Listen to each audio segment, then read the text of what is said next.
Construction worker. Sabi ng iba, construction worker lang sila at minamaliit ng mga mayayaman. Pag may bagong itatayo na building, sila ay nakatuod sa laki, design, taas at higit sa lahat, ganda ng itatayo nila. Sino bang mga construction worker? Sila lang naman po yung nakatapos ng elementarya at high school na may mababang uri ng pamumuhay kung ituring ng ilan. Sila yung nagtatrabaho sa ilalim ng tirik na araw o sa matataas at malalaki at delikadong building. Sila yung hindi iniisip na mahulog o mabagsakan na mabibigat na bagay sapagkat iniisip nila kung paano bubuhayin ang kanilang pamilya sa tamang paraan na walang inaapakan na tao. Sila yung kahit mahirap at mabigat na trabaho, umulan umaraw, tuloy lang sa pagtatrabaho. Pero maliit ang sweldo, tinitiis nila para sa pamilya.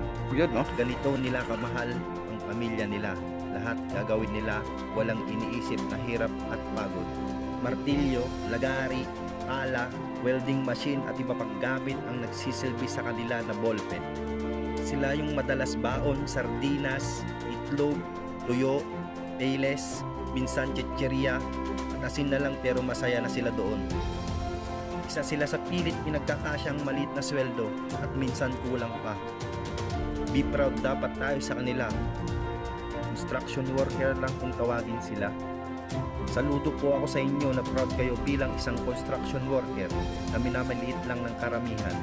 Bawat pokpok ng martilyo nyo, halo ng semento, welding ng bakal, kinabukasan pa rin ng pamilya ang iniisip nyo. Kayo ang dahilan kung bakit may bahay, tulay, kalsada, at maging sementeryo. Kaya dapat maging proud tayo sa kanila at wag nating maliitin ang kakayahan nila.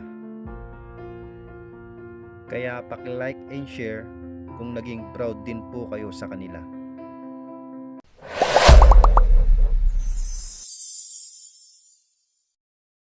I know